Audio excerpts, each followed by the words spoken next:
All right, so Ben Johnson went for 4th and 5 from his own 32 in the first half of a playoff game. No fake punts, no end of half desperation, just Caleb Williams, shotgun, 5:19 left in the second quarter.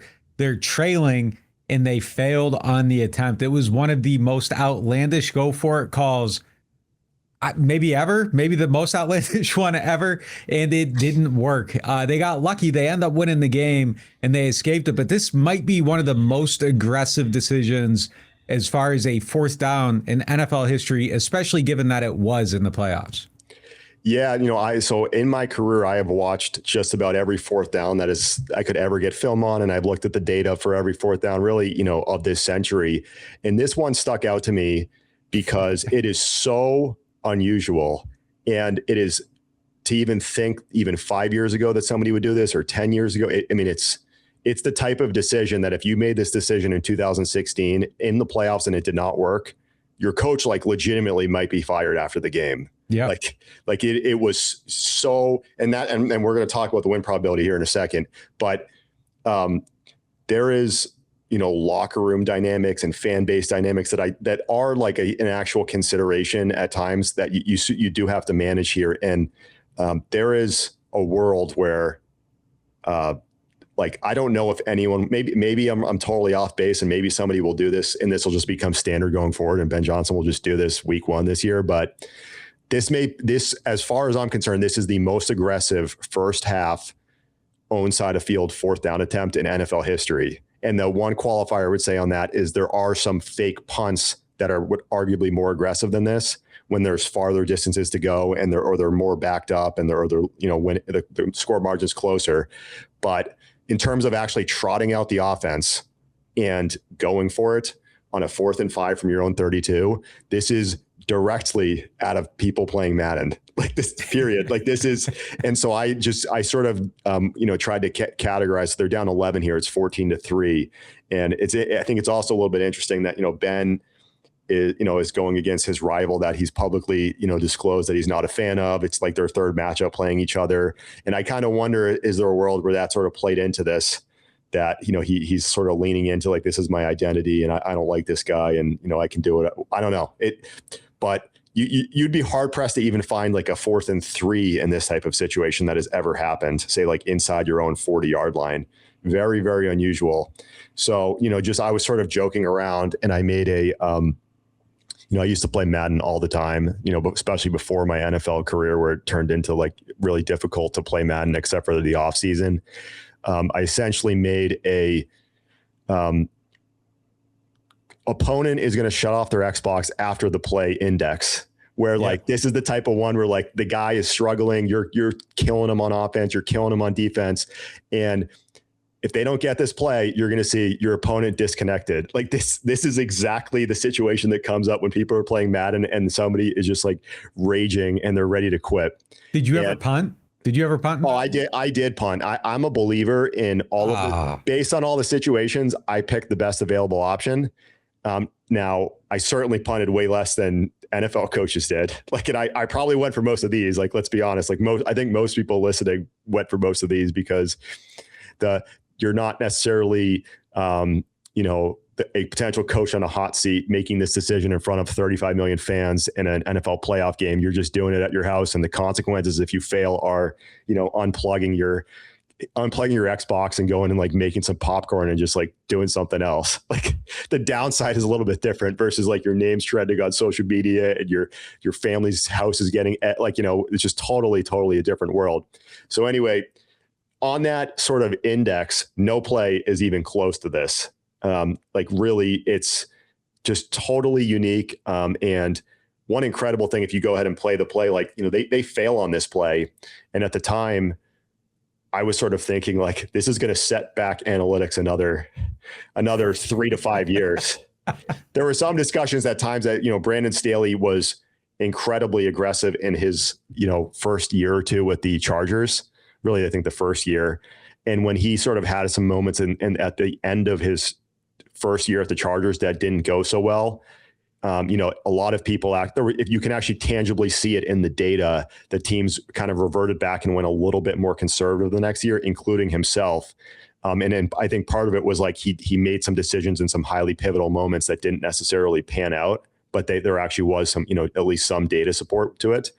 So, I think it's I totally credit Ben for having like an open attitude and being willing to go for these. And I think this play really speaks to the variance even in different models. Like you'll have, like I have my own fourth down model. I have a couple different win probability models that I like that are sort of my own internal ones. I look at ESPN's win probability model. I talk to the guys at ESPN about this particular play. And if it is a 4th and 5, I think they originally tagged it when they, posted it publicly that it was a 4th and 4. But if it is a 4th and 5, which I think generally it would be considered a 4th and 5 by the scorekeeping, they actually would have it as a slight punt in their model.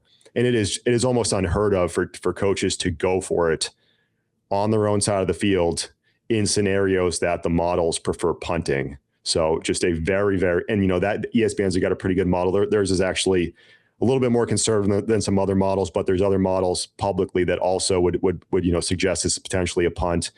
I have a couple different models. One of them looks at this as like a dead heat, like where it's basically 50-50 on which one you would do. That model is probably my most aggressive version. And most coaches are never close to like the 50-50s on those ones. And so I usually look at it like, so from my own experience, in terms of getting buy-in with the coach, I usually looked at it as in the first couple quarters of the game, let's try to make the analytics favored decision when there's at least a 1% win probability gain. And like, I think that threshold, because there's a variance in like, what the outputs are and different assumptions in the models, we could feel pretty good about, that we made the right decision. But there's many cases, for example, one model might say, this is favored by 0.2% or 0.3, or it's punt by 0.1%. Those are in the realm of like just the small nuances in the model where, it's very debatable. And so I wouldn't even really necessarily discuss those very frequently. And for a long time, nobody ever went for 4th downs in that kind of realm, particularly in the first 3 quarters of the game. But whether it's Dan Campbell, Ben Johnson, Doug Peterson, we started to do that a little bit at times. You are exposing yourself though to sentiment issues with your fan base, with the public, with the media, with the locker room. We had Schwartz on the podcast. We'll have to ask Schwartz about this play. I'm going to go ahead and guess that Schwartz would not have been very fond of the head coach if the head coach went for this. As a longtime defensive coach, he's kind of being let out to dry here, because if it's a 4th and 5, you're under a 50% conversion rate on this play. So like you think, it might be slightly under 50%. So you're looking at probably a 50% chance the opponent is starting at the plus 32 yard line. So for defensive coordinators, defensive players, like there's going to be some annoyance on some of those. No, we've talked a lot about the double score possibility and playing to set that up. Does the fact that Green Bay was getting the ball to start the third quarter change your thought process on this at all? As maybe Ben was possibly playing defense to try to stop from getting doubled up and getting buried in the game? Does that change anything with your thought process on it? I think it's an interesting consideration. There's a clear benefit for the win probability. Like if you have a model and it factors in, it should factor in who gets the ball to start the second half. And there is a meaningful win probability boost. But I think at this point, the situation will be too early. I've used, models in the past where when you're in that 3 minute, 2:30, 2 minute 30 left range, that it does actually lean towards being extra aggressive on some 4th downs, just because if you do convert it, like the tangible effect of potentially, closing out the half is very significant.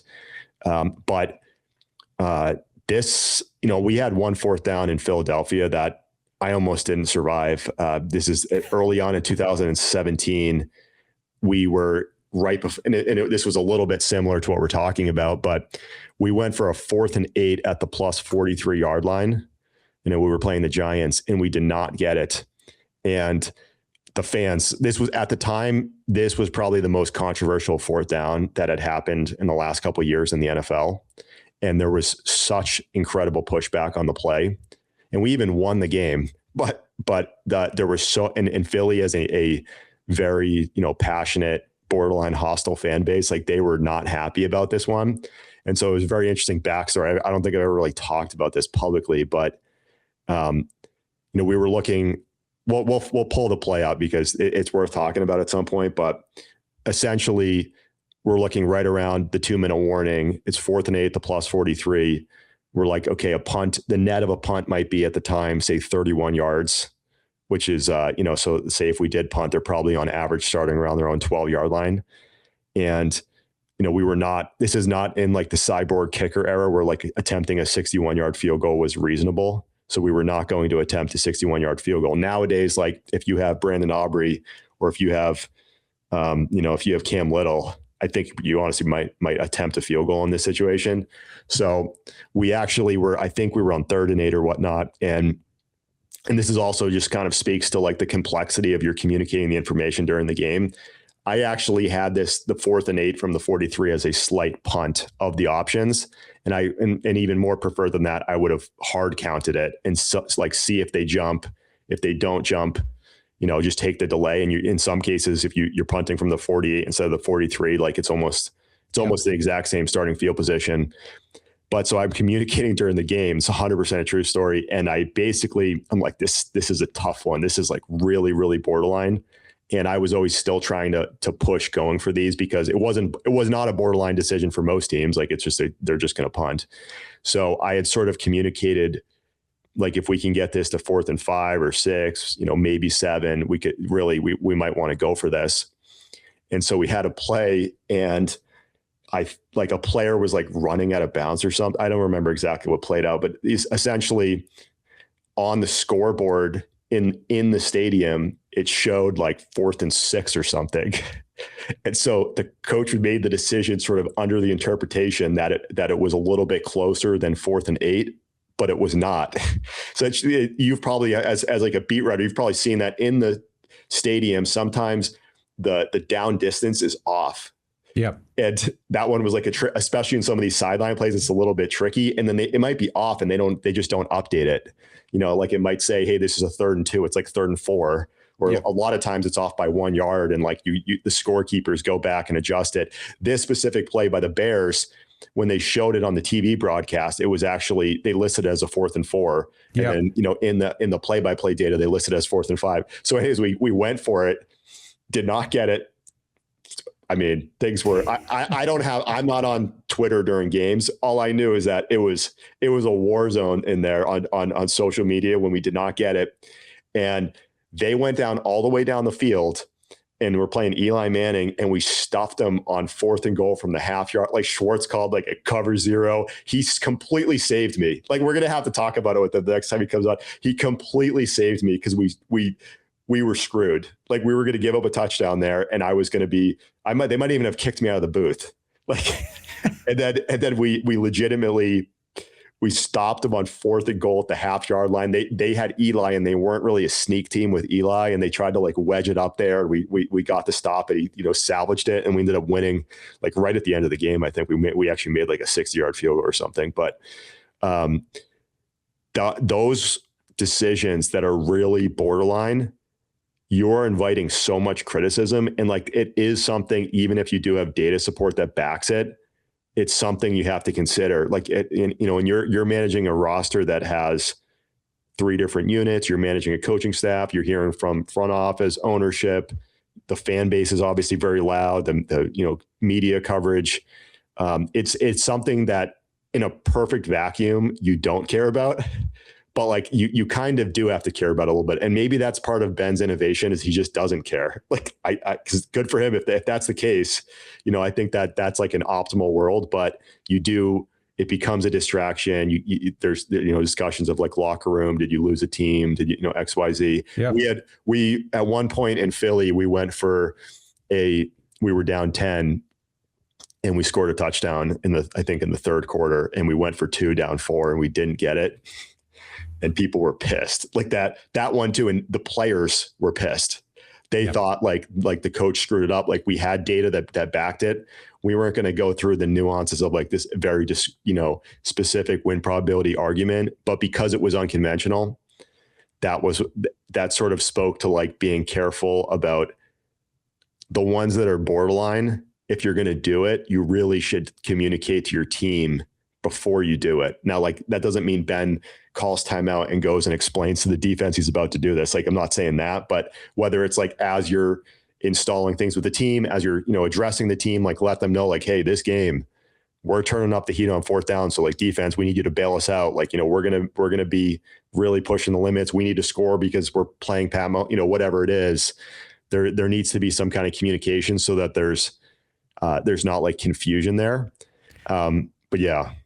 Yeah, so that's really interesting to me because I feel like Dan Campbell at times in the playoffs has abandoned the philosophy. Like, there's been times where he's punted in regular season in those situations. He would have gone for it, and they've lost games because of that. You can lose the locker room, but if your team's philosophy is to go for it in these situations, could you lose the team by not going for it in some of these situations? Like, to me, if I was covering this, my like after the game, if they ended up losing, I would have probably wrote a story, you die how you live. And if that's your philosophy, you should actually believe in it and be able to see it out through all situations. Do the players relate to it the same way? Does the organization relate to it the same way? Or is it really a results-based thing? And in a high leverage situation, if you don't get it, it doesn't really matter what everything is. It kind of comes down to, was it right or was it wrong? You would love that if everything was process based, but I think it is so results biased. Yeah. And people, are so reactionary on that stuff. And, I go back to thinking when New England didn't call timeout against Pete Carroll and the Seahawks prior to that, interception, when the Patriots, Malcolm Butler, got the interception and they won the Super Bowl. There was a ton of criticism like of that. And there would have been a shocking amount of criticism if the Patriots gave up a touchdown on that player on a following play because they did not call timeout. So it's like kind of the story of, the history books are written by the victors. Like, yeah. The story, like the actual decision is not really as relevant.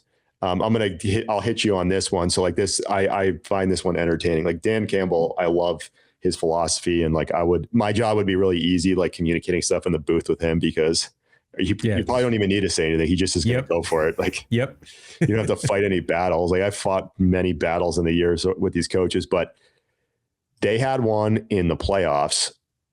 They're playing the 49ers in the NFC Championship game, and it was 4th and 2 at the San Francisco 28-yard line. And at the time, this is in the third quarter, Detroit is up 14 points. And if I remember, they definitely had one wide open one that was dropped or something. But if I remember, they decided to go for it. That's 100% right. They went for it. They did not get it. Yeah. And, San Francisco goes down and scores. I think some more things happen. San Francisco ends up winning the game. And that one is a great example of, that moment gets criticized relentlessly. The Lions fan base very upset about it. Like, this is too reckless, whatnot. That moment also, to me, represents like there is actual variance in the precision of these win probability models. And like I've tried to kind of speak on the past, like there is just like there's a difference between, some coach that goes 1-16 and Ben Johnson or Andy Reid. Like, there is variance in varying talent levels of analysts as well. And like, there are some analysts that would say that is a no-brainer, go for it because of my win probability model. Well, I had 2 different models that actually had that as a slight field goal. And like, those are the 2 that I actually trust the most. And like I said previously, like I usually would prefer going for the 4th downs when there's at least a 1% win probability gain.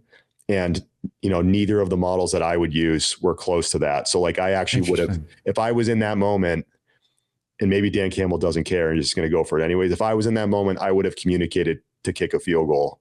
And I will preface that by saying that does not mean the field goal would go in, but like, according to my numbers, that it would have said attempt a field goal, and I think that just everyone needs to remember that, because these things do miss sometimes too, but given all of the, numbers there.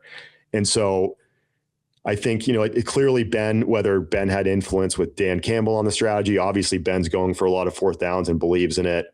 But I think you have to be a little bit careful about, let's not just say like, this is our identity, no matter what, we're going to go for this, even when there's cases where there actually may not be data support. And then if you're on the team side or you're a coach, there's a lot of coaches apparently that have, mentioned to me that they're listening, whether it's college or NFL. You should want your analysts to communicate, to you in the off season, in the weeks leading up to the games, like show me, several different models that all say we should do this. Because if there's just one model that says, hey, this is a clear cut, go for it, and there's 3 other ones that other teams or people in the public space have done that say differently, like I would be worried if I was a head coach. Like, my confidence in following that decision because of, potentially something that might not be as precise and it also speaks to like, there's a lot of nuance in some of these. And there's a lot of, you could take that exact moment, like this exact moment, 4th and 5 at your own 32 for the Bears. I guarantee you, if we pulled up 5 win probability models, they would all show a very different current win probability for the Bears, like in this moment. Like they're losing, they're not going to get the ball in the second half. It's 4th and 5, they're already down by 11. They're all going to be low win probability, but they're not all going to say the same thing. One might say 16%, one might say 11%. So there's a lot of nuance to this. And like the more that coaches can understand the nuance and potentially see where like one model falls short or one model is potentially better, or like aligns a little bit more with their belief system. I think that's something that coaches maybe are missing on, and even fans are missing on too. Like, and if you just immediately start citing this Twitter post that says that your coach was an idiot, like you got to be careful too, because there might be 4 other models that say differently. And I think the last one with, this, because Ben was obviously relevant to this topic as well, was the Lions had a game a few years ago where they were like, we're going to go for 2 no matter what to end this drive to win the game. And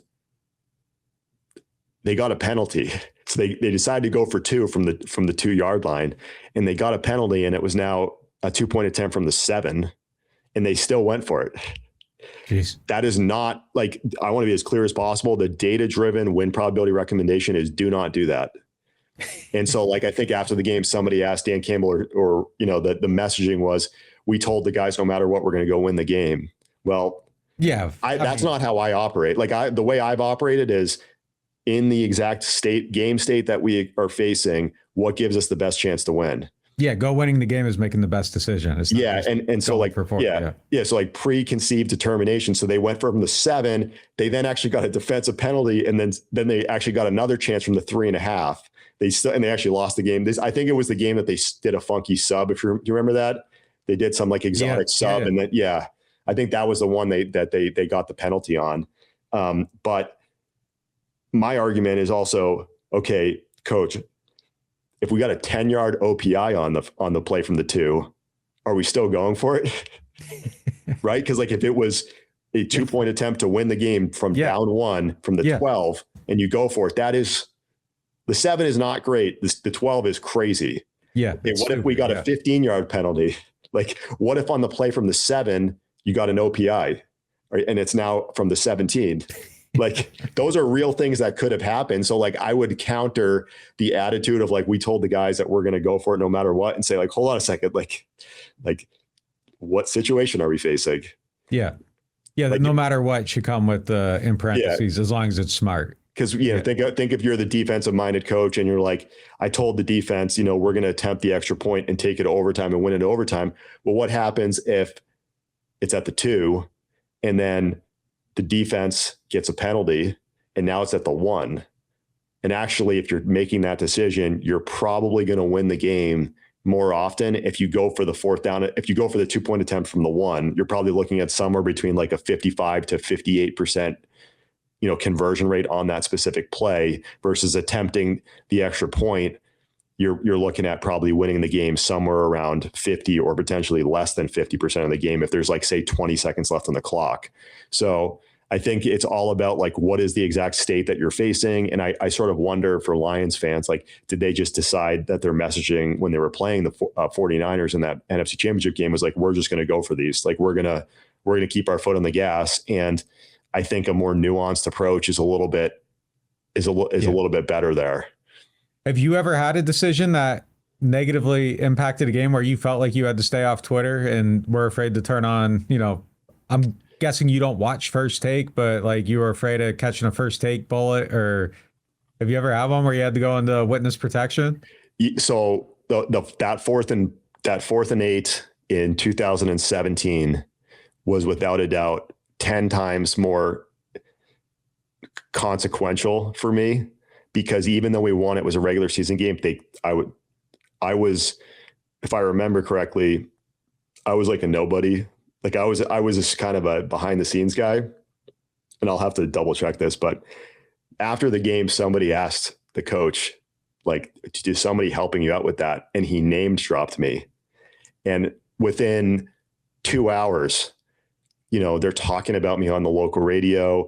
There's people messaging me on LinkedIn and Facebook, like hostile. Like I literally had to delete all my social media right after that, because there was like a paranoia, and the Eagles fan bases, they're passionate. Like they're gonna get you. Yeah. So I like literally wiped everything. And I'm like, as somebody who sort of was always behind the scenes, I wasn't behind the scenes anymore. So like that was a unusual sort of experience. And it was not the best experience, like from a cognitive standpoint, like knowing that there was people that like you went from just trying to do your job and like help the team win to like people like immediately having a hostile view of you.